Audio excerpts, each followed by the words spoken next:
Breitbart News is very pleased now to welcome Aryeh Lightstone. He was the senior advisor to Israeli ambassador, or U.S. ambassador to Israel, David Friedman. And right there at the heart of the Abraham Accords, when that historic agreement was coming together. Welcome to Breitbart News at the Milwaukee Republican National Convention. It is exciting to be here. You can feel the energy in the air.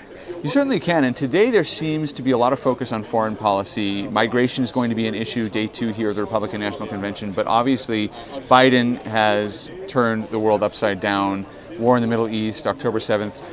What will President Trump be able to do when he inherits this mess?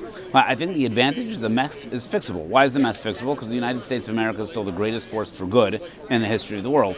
And what we need, and this actually is amplified by his pick of J.D. Vance yesterday, is we need clarity and we need the ability to articulate clearly what our policies are.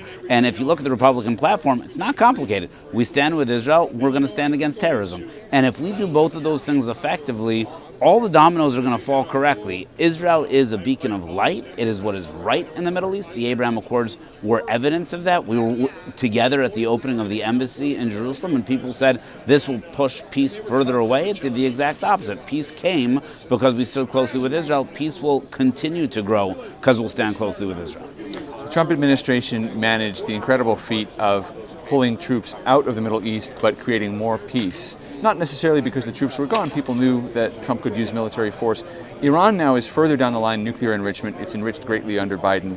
Can Iran be contained? Can Trump come in without going to war, without involving us in another conflict? Can he keep Iran bottled up and maybe encourage some positive change there? Under President Trump and J.D. Vance, there will be a credible military threat, and the more credible the threat is, the less likely it will be that it needs to be used. President Trump does not get nearly enough credit for having prevented World War III.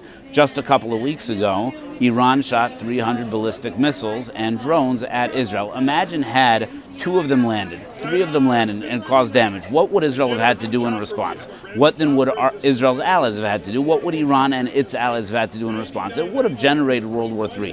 Why were they able to knock down 99.9% of those projectiles? Because President Trump put Israel in central command. For the last 4 years, Israel, the United States of America, and all of our allies in the region have been training for this exact example, this exact case, and they passed with flying colors. And because of that, there is no war in the Middle East, and President Trump deserves credit for that. That is proof to when he does what he needs to do in the Middle East on a go-forward basis, we'll be able to do it without any of our troops.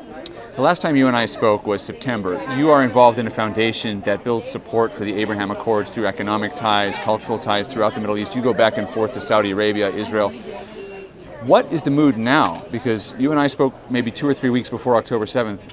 What's it been like the last 9 months as you do your work trying to build peace in the Middle East? Well, this one will resonate with your viewers, I think, a tremendous amount. It's far safer for me to walk around with my kippah on in Saudi Arabia than it is in Berkeley. Wow. It's far safer for me to be an observant, practical Jew in Abu Dhabi or Dubai than it is on the Columbia University campus. Our listeners, Americans, should let that sink in for a moment. That's terrifying. Now, our allies in the Middle East are very nervous about the future of the United States of America. Saudi, UAE, Bahrain, Morocco, and others are a little bit confused why the United States of America seems to be not calling balls or strikes, but seems to be ignoring the entire game in the Middle East right now. We pick a side, and then we choose sides, and then we change sides, and what they're looking for is an ally who has clarity. And when they look at October 7th, and they say this should be the easiest call for America, and America can't make this call clearly, they're terrified about what will happen with them.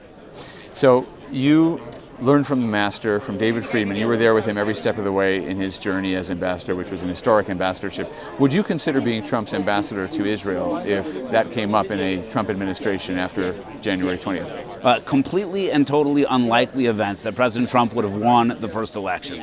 Even less likely that he would be running again after being out for one entire term. When he wins, if he brings back David Friedman, I think that would be a brilliant move.